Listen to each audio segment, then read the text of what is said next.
Welcome to Blue Talks.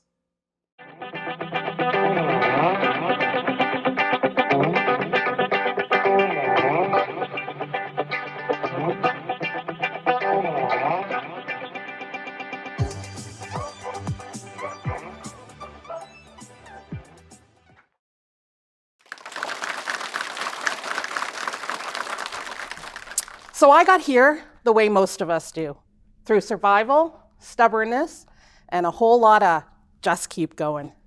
Or was that just keep swimming? I don't know. Lately, my memory is a lot like Dory, only more trauma and better boundaries.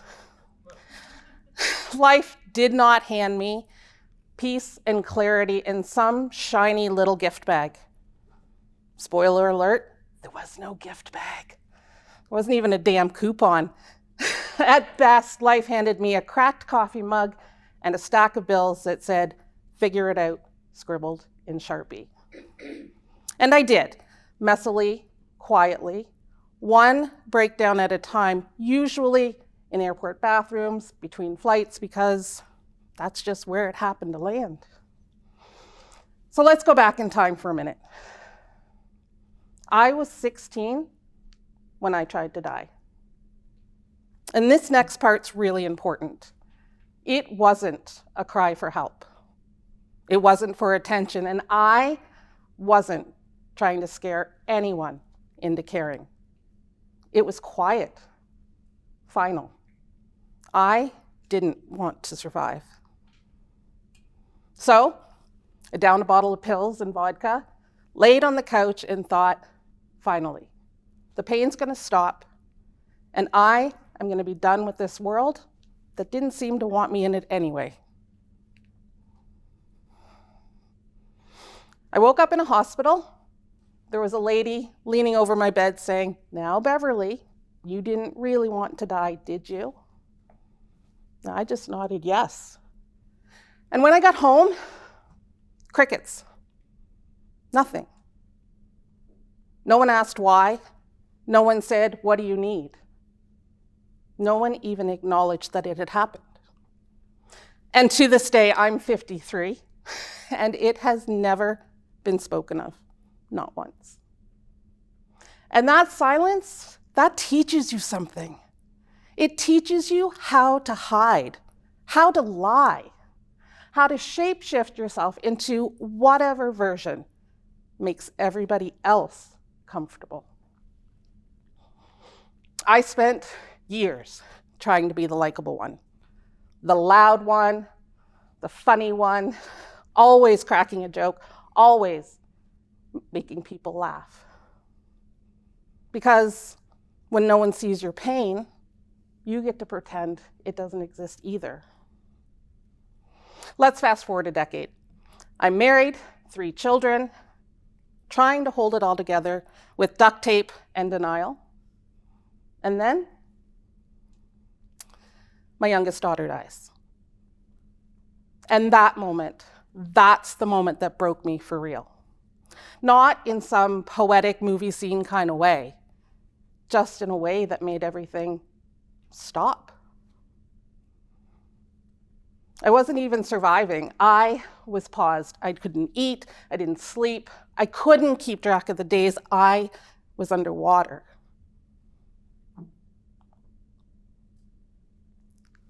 That version was in pain, but more than that, she was buried.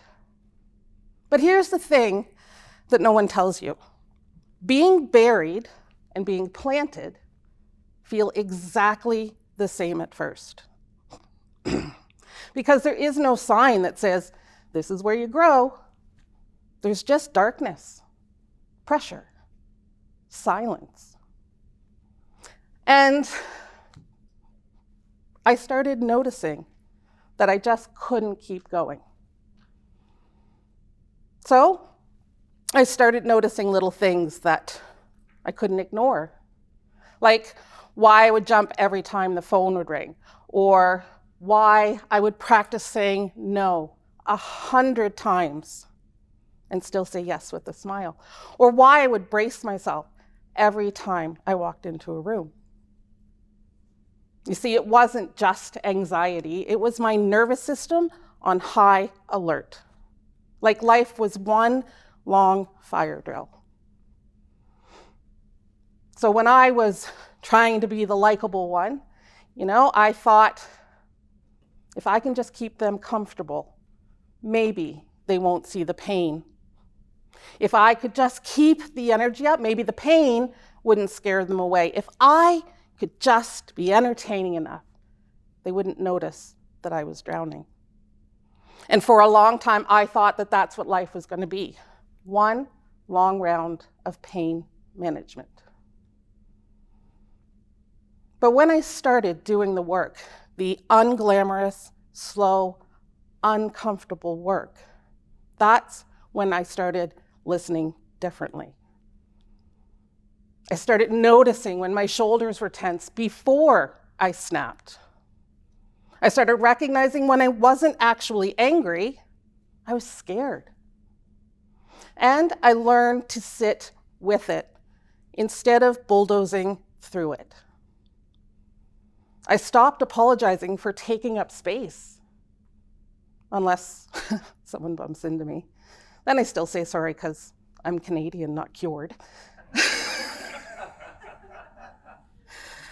I let myself grieve, not just the daughter I lost, but the woman I never got to become, the version of me who'd spent her entire life just trying to survive. I let myself feel the rage that I had stuffed down since I was a teenager, and I let it move through me instead of owning me. I got honest, first with myself, then with everyone else. And yeah, it cost me people, but it gave me me. And now I get to walk women through the hard stuff without pretending it doesn't hurt. I have a marriage that's rooted in safety, friendships that are real, and a version of myself that I actually like. Because I'm not here performing. I'm not here wearing a mask. I get to show up as me. And the people who stay, they're my people. So before I go, I want to leave you with this. Number one, tell the truth, even if it's messy. Say the thing that's stuck in your throat. Admit what's not working, what's still hurting, what you're tired of pretending is fine. You don't have to fix it all, but truth is how we stop gaslighting ourselves. Number two, make one small decision that honors you in a way that says, I matter. Again, that could look like turning off your phone, not defending your boundaries. It doesn't have to be big, it just has to be real. And number three, choose courage over comfort, just once. And that might look like asking for help or saying, actually, no, I'm not okay. It doesn't have to be big. It just has to be rooted one step that's not in fear.